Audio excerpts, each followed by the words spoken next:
आजकल सभी सोनम रघुवंशी की वीडियो देख रहे हैं, राजा रघुवंशी का मर्डर केस देख रहे हैं। आजकल सभी लोग हाय हाय कह रहे हैं कि कलयुग में इतना कैसी हो गई हैं स्त्रियां। कहीं कभी सावित्री सत्यवान जैसा कथानक जहाँ पर मेन चर्चा में था, जहाँ स्त्रियां अपने पतियों के लिए करवा चौथ, तीज व्रत रखती थी, आज मर्डरर हो गई है। कितनी बुरी बात हो गई है। लेकिन ऐसा हो क्यों रहा है? आपको पता है कि न्यूज़ कब बनती है? जब कुत्ता इंसान को काटता है तब न्यूज़ नहीं बनती, जब इंसान कुत्ते को काटता है तब न्यूज़ बनती है। न्यूज़ बनने का यही नियम होता है, कुछ सनसनीखेज बनाना। लेकिन नीचे के रियल कारण को कोई समझना ही नहीं चाहता। अगर उस लड़की के अंदर इतना ही विद्रोह था तो वो पति का घर छोड़कर भाग सकती थी। उसको मर्डर करने की क्या आवश्यकता थी? उसको मौका तो कई तरीके से मिल सकता था। दूसरा, अगर वो अपने पति को मारने की हिम्मत रख सकती थी तो क्या अपने घर को छोड़कर भागने की हिम्मत नहीं रख सकती थी? बिना शादी से पहले भी भाग सकती थी, लेकिन उसने ऐसा नहीं किया। आखिर ऐसा क्यों हो रहा है? हो सकता है वो मानसिक विक्षिप्त हो, कई कारण हो सकते हैं। वैसे वो जो उसका प्रेमी है वो बहुत खास नहीं है और वो भी बहुत सुंदर नहीं दिखती, और दोनों अमीर भी बहुत ज़्यादा नहीं हैं। चलिए उस बात पे हम नहीं आते। हम समझते हैं कि ऐसे क्यों कारण हो रहे हैं और काहे को इसको हटाया जा सकता है, कैसे ये घटनाएं भविष्य में होने से रोकी जा सकती हैं। देखिए, लड़कियों के ऊपर कई वर्षों से अत्याचार हो रहे हैं। आपने न्यूज़ सुना होगा, कई लड़कियां जला दी जाती हैं। दहेज प्रथा के कारण हो सकता है, कुछ लोग इस बात को लेकर भी कह सकते हैं। कई चीज़ें हो सकती हैं। स्त्री हो पुरुष, दोनों में ही अच्छे और बुरे होते हैं। लड़कियों को 2-3 घटनाओं को देखकर लड़की सारी स्त्री जाति को अपमानित करना यह भी गलत है, क्योंकि आपकी माँ, बहन, पत्नी के रूप में स्त्री ही है जो आप स्त्रियों पर कमेंट डाल रहे हैं।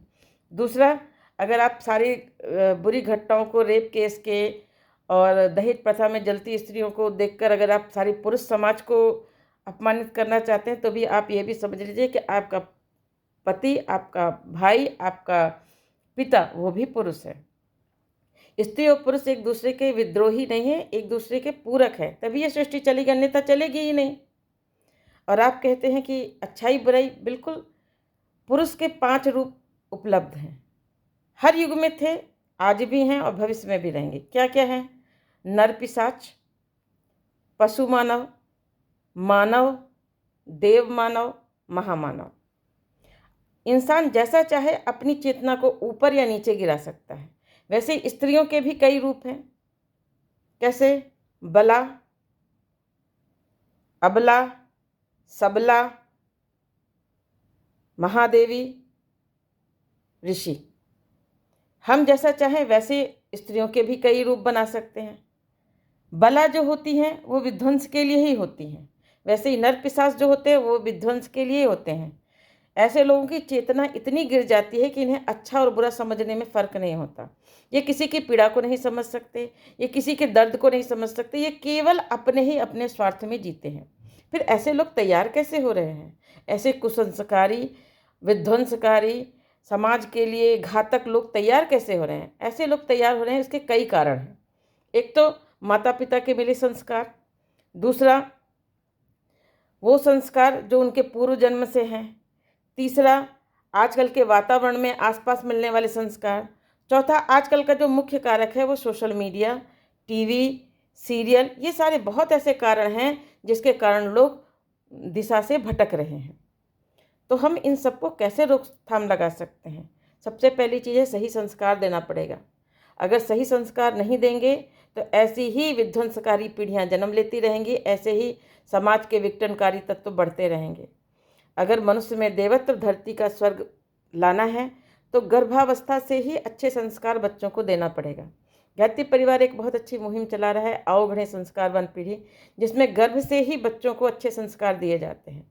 उसके बाद बाल संस्कार शाला, जिसमें बच्चों को बड़े हो किशोरावस्था में पहुंचने से पहले पहले अच्छे संस्कार दिए जाते हैं। किशोरावस्था के बाद कई सारे संस्कार चलते हैं, जिसमें युवा मंडल है, महिला मंडल है, यहाँ पर भी अच्छे अच्छे संस्कार दिए जाते हैं।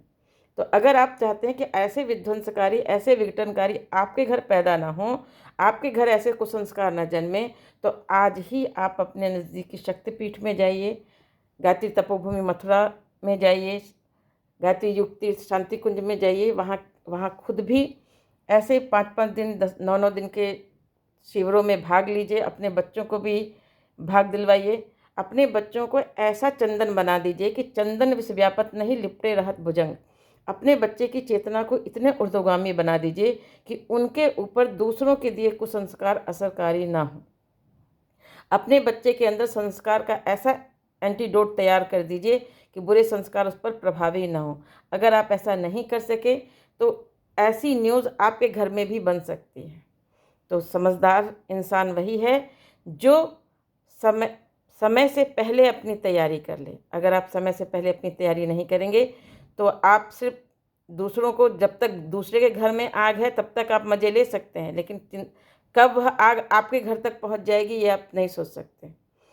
तो आज ही अपने बच्चों को अच्छे संस्कार दें, स्वयं में अच्छे संस्कार लें, नित्य अच्छी पुस्तकों का स्वाध्याय करें और स्वस्थ चर्चा करें। बच्चों के साथ मित्रता बनाएं, उनसे पूछें, उनसे पूछकर उनसे भी सलाह लेकर कार्य करें।